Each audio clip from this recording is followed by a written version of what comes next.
review. Book one on is all about the books that I read for the last 40 years. And today I have my special guest. He's the founder and CEO of 5 Foot View Consulting, as well as an author too, no other than Miss Stephanie Warlick. Hello, Daniel. Thank you for having me today. Welcome to Book 101, Miss Stephanie, and can you please introduce more about yourself? Certainly, I'm the founder and CEO of 5 Foot View Consulting. I promote standing in the gap method, which is how we serve our customers by going in and finding the gaps that need to be resolved and taking care of those solutions for small business owners. And in that process, I wrote Dark and Silent Office as a human resources professional that found there was a need in increasing inclusivity in the workplace. Mrs. Stephanie, thank you so much for sharing your knowledge and wisdom to the world. So let's talk about your writing about the dark and silent office. Can you tell us about this? I can. No, it really came out of nowhere, to be honest with you. But as I said, I stand in the gap, and when I work as a professional, I see problems and solutions that don't have answers, and I feel compelled to respond to them. And after a 30-year HR professional working as a chief administrative officer at a digital accessibility firm, I found myself unable to communicate to my peers that had deafness or versions of blindness. And that was really troubling. I was embarrassed. I was ashamed. I thought, how in the world can I have gotten this far in my career and not have these skills to really be inclusive? We said we were inclusive, but we didn't really train our staff on how to do that. And so I felt like there must be a greater need to educate businesses and HR professionals about how to increase digital accessibility and content accessibility in the workplace. And maybe I'll take a moment, if you don't mind, and explain what digital accessibility is, because a lot of Go folks ahead. don't know, right? Yes. It's not connectivity. It's not, uh, is the internet out in the rural areas, which most people think. It's about making the websites and content available to individuals that are hearing impaired and visually impaired. So we want to increase color contrast and have alt tags and those types of things so that individuals can participate in meetings, read documents, and participate in meetings. Mrs. Steph, how do you switch gears creatively and emotionally when moving between tense, atmospheric world of dark and silent office and the playful, imaginative realm of squirrels bowling on the roof?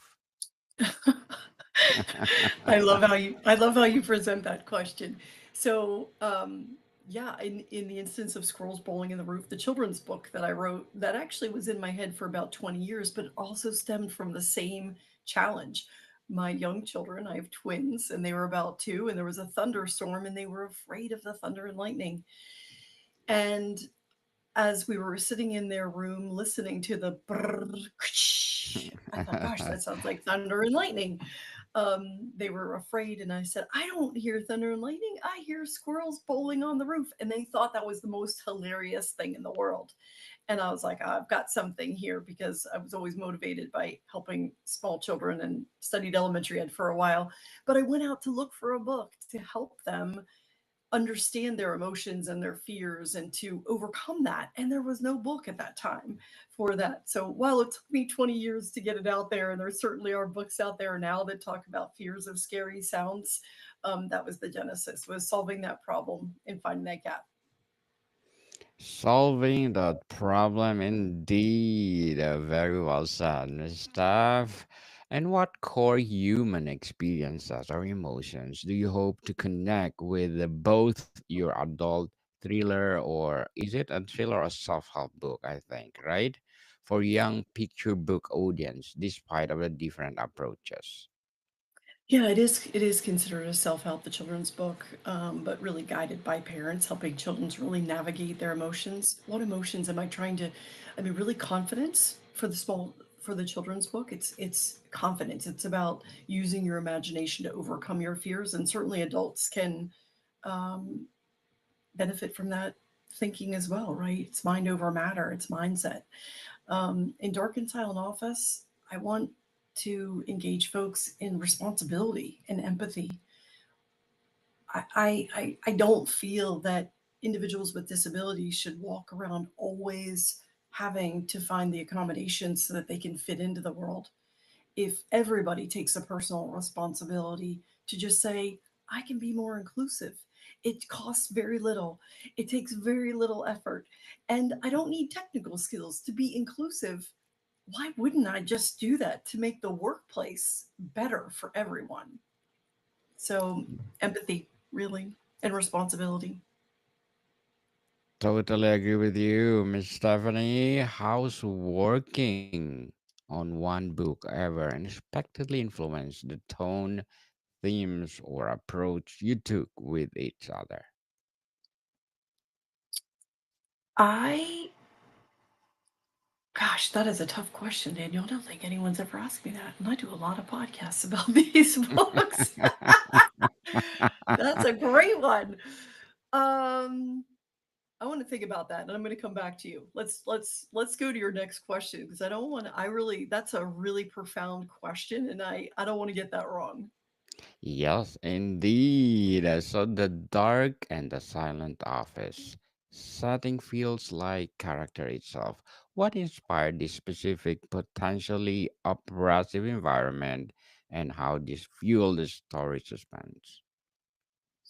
Well, there is no suspense really in this particular book, Dark and Silent Office. It is laid out to be an easy read, a guidebook, almost in checklist form. I have ADHD as well, so I'm one of those folks that's neurodivergent, and I created it for someone like me that doesn't get overwhelmed by a big manual that says, "Oh my gosh, where am I going to begin in actually applying this? I want to be better, but I don't know where to begin." So it's a very quick, easy read, so that folks can just flip to any chapter and say, I can understand in basically 30 seconds how to be more inclusive. And that was really important to me as I wrote the book, that it becomes a guidebook and it can sit at someone's desk. Certainly, it is available electronically as well and in audiobook form for individuals who process differently. But it's really an easy, quick read. So not much suspense, just ready and available so that someone can take action immediately. Yes, implement very fast.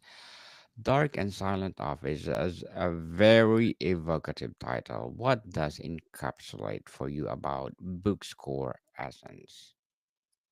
Yeah, so Dark and Silent Office is what I imagine it is like to be someone who is deaf or blind in the office. And the cover does portray not only high color contrast, but the American Sign Language symbols for each letter, um, an image or graphic of what appears to be Braille. It is not actually in Braille form on the book cover, um, but it is, as you alluded to, it's evoking an emotion of wow, this is the real world for some people. Um, Real world indeed. Mrs. Steph, let's talk about squirrels bowling on the roof, sorry. What was the initial sparks of inspiration of squirrels bowling on the roof? Did it come from observing squirrels or a child question or pure imagination? it was the girls, my twins, about 18 months, 2 years old, just being really afraid of the thunderstorm that was occurring on our very old house and roof, and needing to calm them down. And the imagination did spark, although I understand now that I have written the book that lots of people have called thunder and lightning storms, God bowling or squirrels bowling. I've heard other people say that now, but to me, it was a new concept when I created it, and I actually took several scary noises that children are typically afraid of and applied them throughout the book so that there could be a um, uh, this use of imagination to come up with something funny. Writing for children requires specific kind of magic. How do you tap into that sense of wonder, playfulness, and simple joy to create a story like this? I think in this instance that the images and the illustrations are a huge part. For this age reader of about 3 to 8, the illustrations really help the children. Although the lettering is simple, it was used with the modeling of handwriting without tears lettering that helps young children. The words are very simple and repetitive to help an early reader.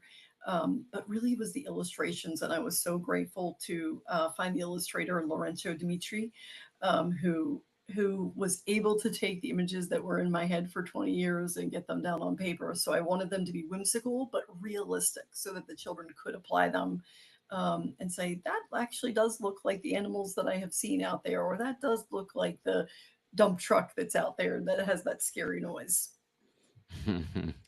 Picture books thrive on rhythm and being read aloud. How conscious were you of sounds, pacing, and lyrical quality in the text? In I spent a lot Squirrel of time on Bowling that. on the Roof. Yeah, I spent a lot of time on that. Yes, Again, as an definitely. elementary ed teacher, it was really important to me. It was really important to me that we had easy words, repetitive words. That I also have guidance. That's right. There's the cover. Um, I had guidance for parents in the back of the book about the lettering. Again, I use handwriting without tears lettering.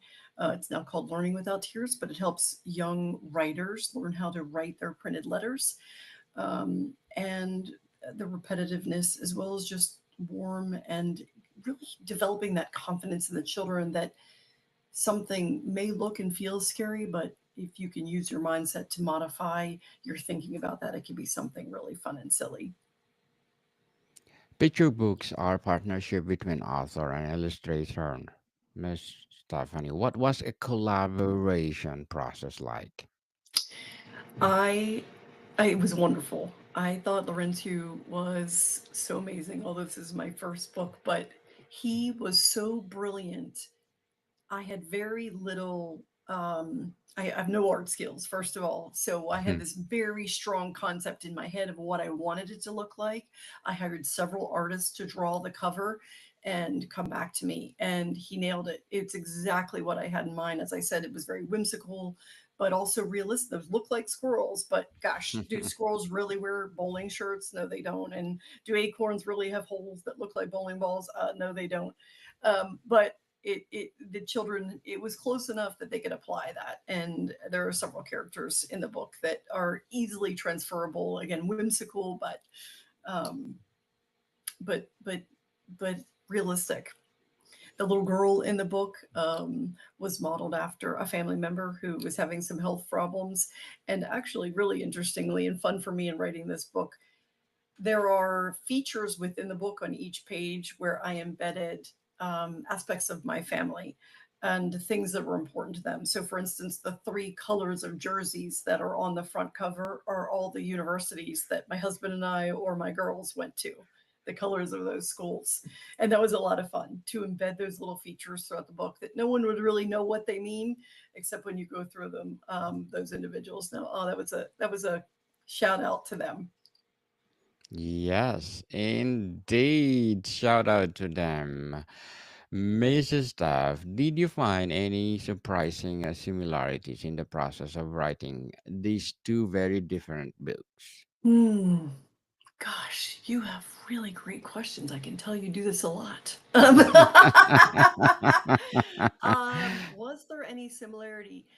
Um, they're so different that I don't know that the actual, except for the technical steps that you have to go through, the actual process for being was very different. The technical steps are very much the same. Certainly, having illustrations in the children's book was a much more in depth process. That's probably the biggest difference, where there are very few illustrations or no illustrations in Dark and Silent Office outside of the cover. Um, I think that was the greatest part. That I think that the illustrations on the children's book are the most critical piece. Very well said, Mrs. Stephanie. Beautifully articulated. What was the biggest challenge in writing each book? Getting over my own fears of failure.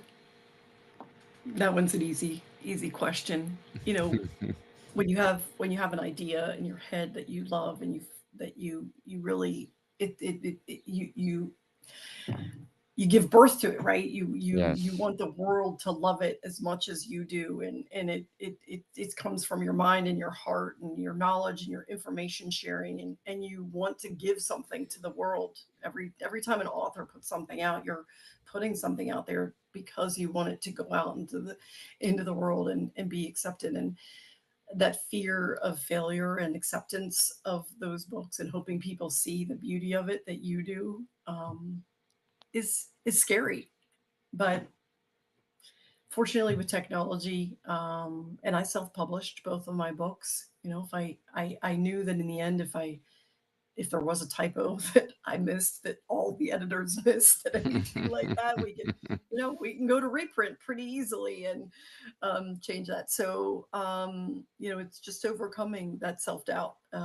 In my opinion, that was it. And I'm ready for the next books. I've got three children's books lined up and my next business book that I've been working on. It's a little delayed because work has been busy, but I'm excited for the next ones also. Congratulations, Mrs. Staff, and looking forward for more and more and more empowering books like this to come. As the founder and CEO of 5 Foot View Consulting and as an author too, what are your short-term and long-term goals? Yeah. So the for my business, 5 Foot View Consulting, I serve as a fractional COO and Chief Human Resources Officer. So my immediate goals right now are always to bring in new clients that I support small businesses in their everyday tactical operations. I those contracts are relatively short, 6 to 10 months typically until I get companies rolling. Long term, again, I'd love to continue to grow that business, but as I said, I have another book called Owner Mindset that I'm writing about. I'm super excited about that. I feel like in the end, that's the culmination of all my life's work.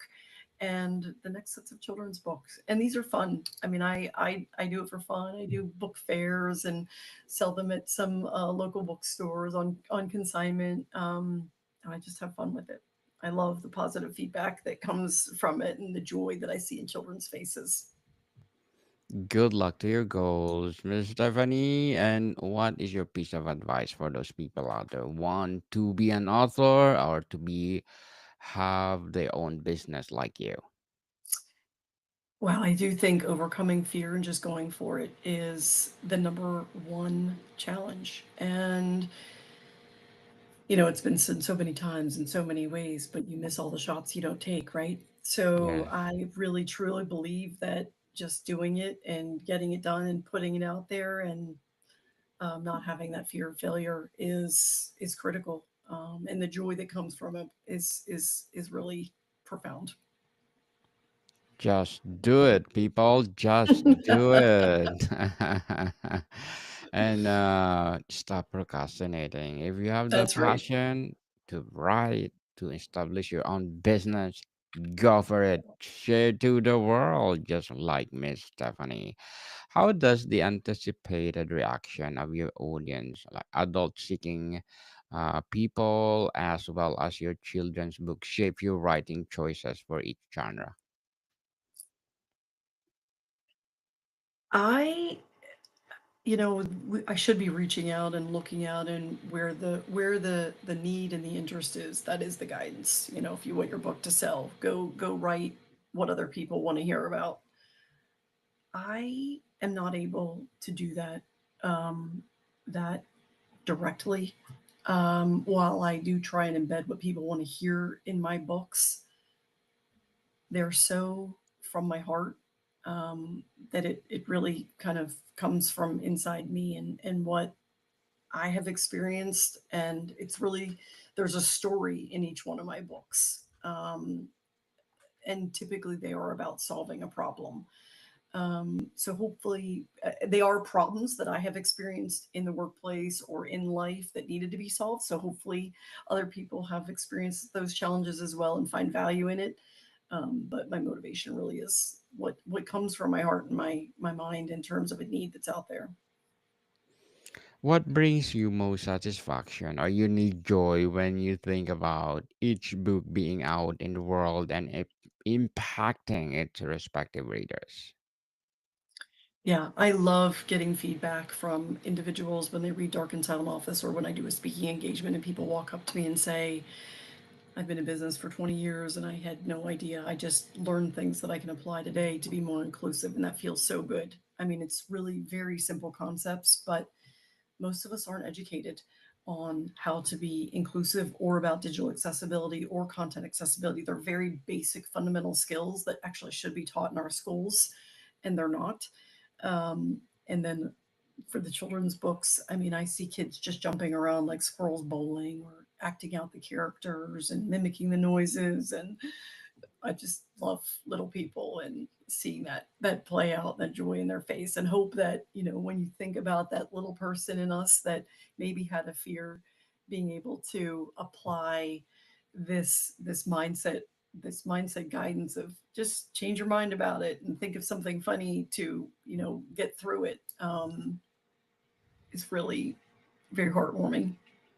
Indeed, and again, congratulations for sharing your knowledge to the world. That's exploring these two extremes make you want to delve deeper into one genre, or are you excited to continue bouncing between different creative worlds? Yeah, well, my ADD is going to keep me bouncing. I definitely have, For I sure. definitely have ideas in both, and the ideas just come. At some point earlier in our conversation, you also asked me about my inspiration, and the truth is that there have been times in my life where I had zero creativity. I was so busy in the corporate space and did not allow my brain to. I just didn't have any space for creativity. I was working so many hours, and at one point, a couple of years ago, I really was able to give myself a little bit of a break, and I walked and I meditated, and the creativity just flowed. And now that I've been able to unlock that ability to be creative and free my mind and to let my mind just kind of go, the ideas come constantly. It's just a matter about which one I grab and decide to move forward. Very well said, Miss Stephanie. But before we wrap up our discussion for today, I'm inviting you to please do listen to my other podcast, people. My other podcast, because my abstract essays are already in fifth season, abstract poetry in second season, and of course my book 101 review in fifth season too, comedy 101 in second season, and food 101 in fifth season as well, geography 101 in fourth season, and my baby podcast Law 101 and Mental Health 101. Love Letters in fourth season, Movie 101 review and Music 101 in its fourth season as well, Science 101 and Sex 101 in its first season. Please listen to them wherever you listen your podcasts. Miss Stephanie, as a founder and CEO of your company, if you had imagined a widely improbable crossover scene where a character from Dark and Silent Office stumble upon the squirrels bowling on the roof, what might look like? Just for fun. Mm. That might look like an individual that is um, visually impaired, walking down the street and hearing a scary noise because they aren't able to see what the sound is, and it turns out it is a owl flying past them and tooting.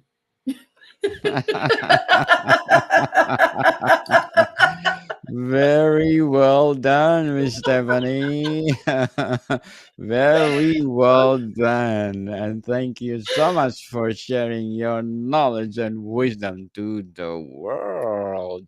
So, can you please invite our listeners to support your advocacy, your business, as well as your books? Thank you. Yes, I can be found at stephaniewarlick.com. And my other consulting business is fivefootview.com. I'd be Y- happy to help anyone that is interested in moving forward in their book career, give them the guidance or support that is needed. Yes, people, let's support Miss Stephanie Warlick because if you support her, more and more and more empowering books to come, more and more empowering business to come. So, Miss Stephanie, thank you so much for your time. Thank you, Daniel. It was a pleasure being with you. More to come, people. See you soon.